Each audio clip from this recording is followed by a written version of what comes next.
Social Ibirapuera está realizando mais um mês do livro espírita.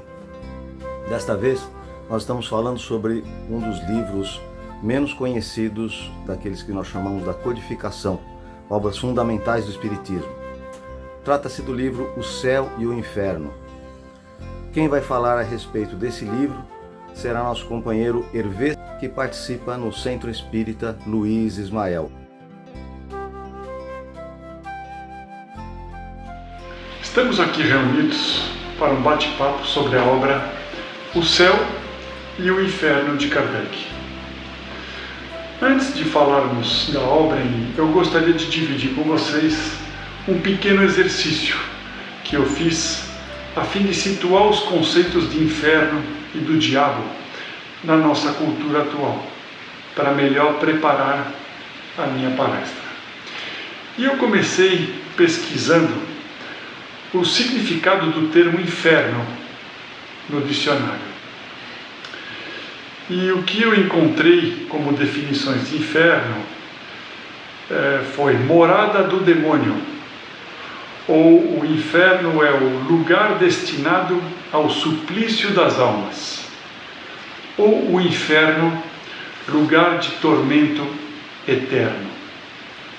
E me dei conta que todas as definições remetem a um local claramente definido, um reino, o reino das trevas.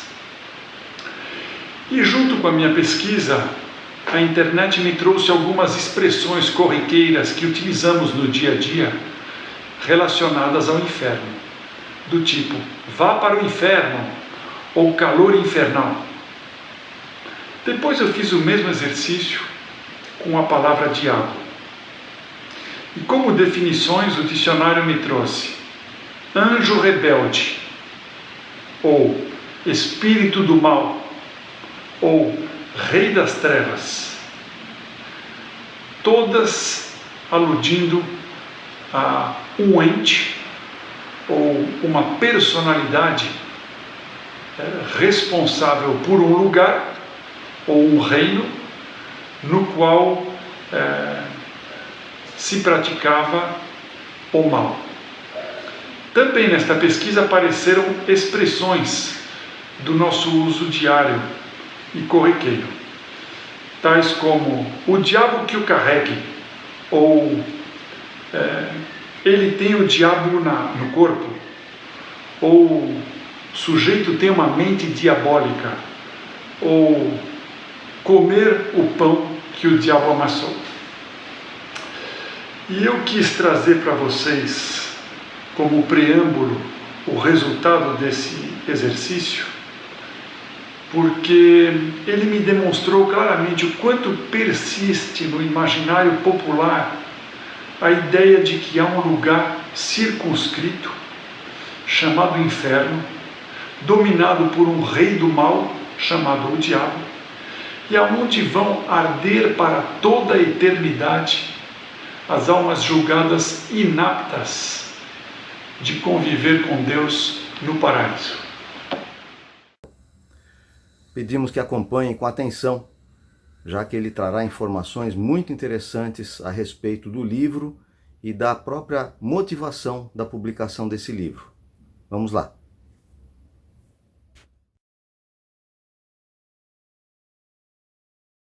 Estamos aqui reunidos hoje para falar da obra O Céu e o Inferno, do nosso querido Allan Kardec, cujo aniversário de 151 anos da morte celebramos esta semana. E eu decidi trazer a vocês uma visão de contexto do porquê das 5 obras fundamentais sobre o Espiritismo escritas por Kardec, uma obra ele escolheu escrever sobre o céu e o inferno.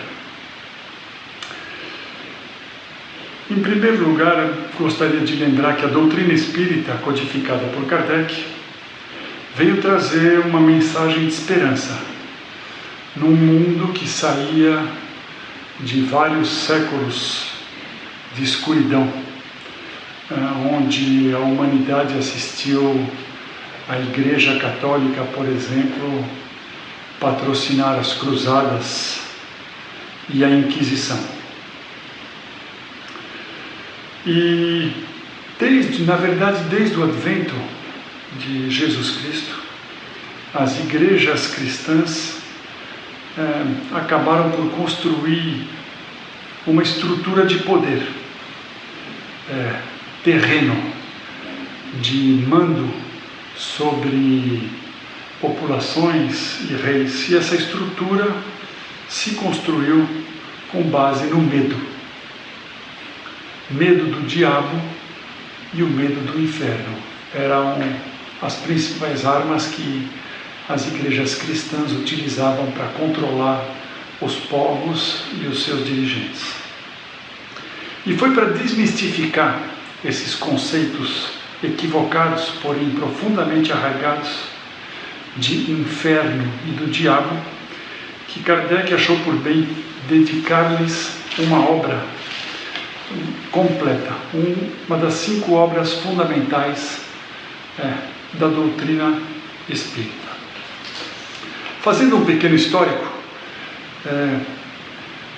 desde os seus primórdios, na pré-história, o homem primitivo já possuía a intuição de que há uma força superior.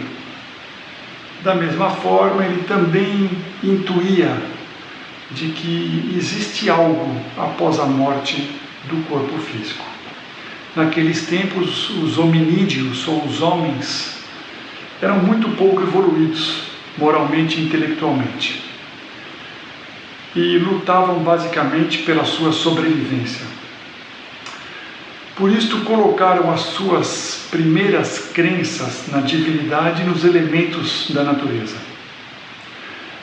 E encontraram um Deus no sol, um Deus no mar, um Deus no trovão, todos deuses de humor bastante variável, aos quais os homens tinham que permanentemente agradar para evitar as cóleras que vinham naquela época sob a forma de catástrofes da natureza, como secas, incêndios e enchentes.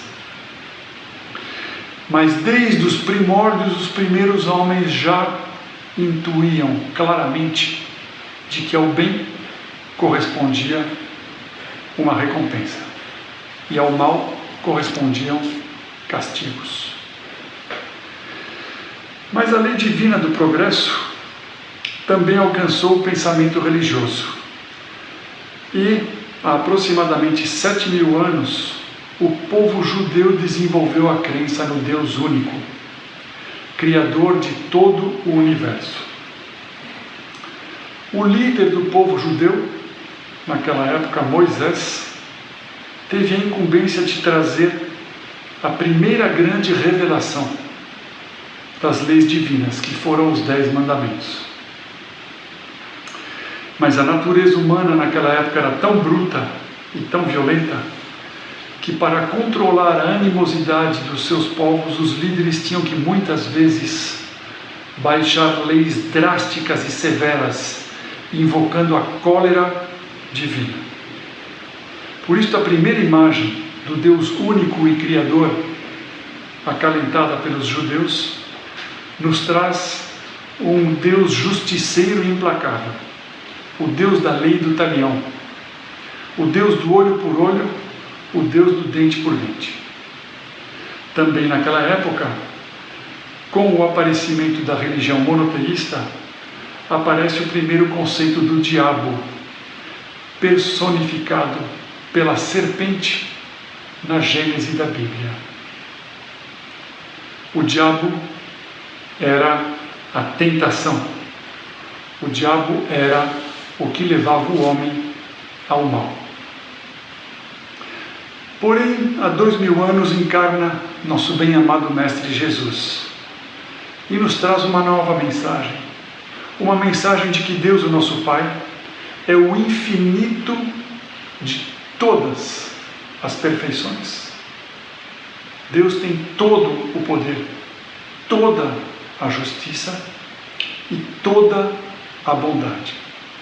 Sem o infinito de todas as perfeições, ele não seria Deus, já que poderia haver algo ou alguém mais perfeito do que ele. Jesus nos traz a mensagem do amor, do perdão de Deus. Falando muito em parábolas, Jesus nos explica que há várias moradas na casa de seu Pai. Jesus nos explica que não há castigo eterno quando nós temos um Deus que é a perfeição da bondade, do perdão e do amor. Porém, logo após o desencarne de Jesus, as igrejas terrenas apropriam-se das interpretações das palavras do Evangelho e constroem a teoria do anjo decaído, tornado Lúcifer ou Satã, que reina sobre o inferno, lugar para o qual irão todas as almas que não tiverem vivido a sua encarnação sob os preceitos cristãos.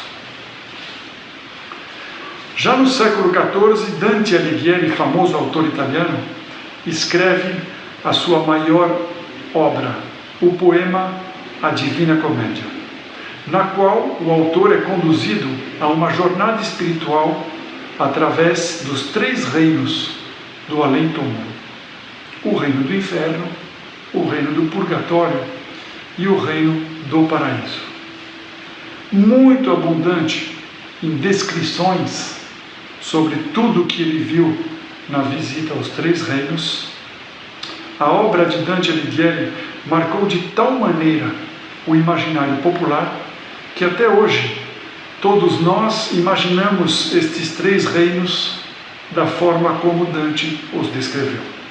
Quando pensamos no inferno, ardente em chamas, os caldeirões nos quais cozinham as almas, quando pensamos num paraíso de nuvens brancas, céu azul e anjos tocando harpas, estamos reproduzindo as descrições que Dante Alighieri colocou pela primeira vez em seu poema no século XIV.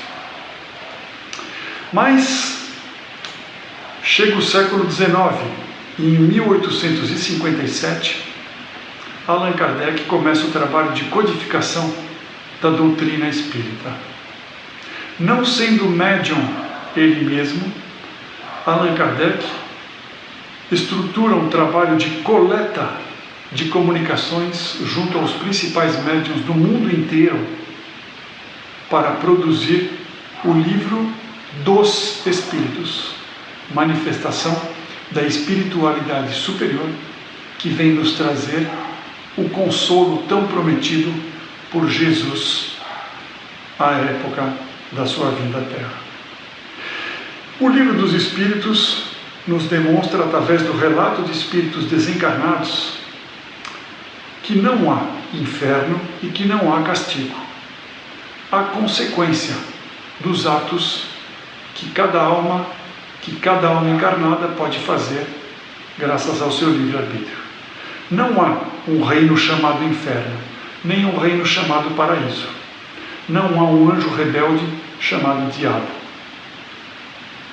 Porém, o conceito cristão vigente, no qual o inferno é um local fixo para o cumprimento de penas eternas, era profundamente enraizado e dava pouco espaço ao restabelecimento da verdade. E foi para desfazer este conceito que, inspirado pela espiritualidade superior, Kardec resolve escrever O Céu e o Inferno, em 1865. Na primeira parte do livro, Kardec demonstra cabalmente o quão inconsistentes são as ideias estáticas e paradas no tempo da Igreja Católica sobre o céu, o inferno e o diabo, para então, num segundo momento, trazer a luz sobre a visão espírita de que a lei de Deus, na verdade, não está escrita num tribunal, mas está escrita na consciência de cada um. Ou seja, após o desencarne, não há juiz e não há tribunal. Há, sim, a consciência de cada um, a rever as ações do seu passado. Kardec nos mostra que o reino de Deus está dentro de cada um de nós e que, na verdade, viver no inferno significa padecer sob a pressão da nossa consciência e que viver no paraíso é estar em paz com a nossa consciência. E para estarmos em paz com a nossa consciência, precisamos estudar a lei divina, ou a lei natural, que rege todos os fenômenos do universo. Mas estudar a lei não é suficiente. Além de estudá-la, temos que compreendê-la e temos que aplicá-la. Um lindo programa para o qual Deus nos facultou inúmeras encarnações. A segunda parte do livro O Céu e o Inferno, Kardec nos traz o testemunho de espíritos desencarnados, que descrevem minuciosamente o estado em que se encontram, felizes ou infelizes, e correlacionam o seu estado com as ações que tiveram ao longo da sua vida encarnada, nos desmontando de maneira absolutamente clara que é a modificação dos nossos pensamentos e atitudes, dia após dia, que nos afasta do inferno, da infelicidade, e que nos aproxima do paraíso, da felicidade. Eu convido a todos a estudar com muito afinco O Céu e o Inferno, mais uma obra de consolo, mais um bálsamo para a alma, e que nos mostra a bem-aventurança das almas que conseguiram compreender a lei divina e aplicá-la no seu dia a dia. Agradeço a todos vocês essa linda oportunidade de conversarmos sobre este pilar fundamental da obra do codificador e desejo a todos uma boa noite. Obrigado.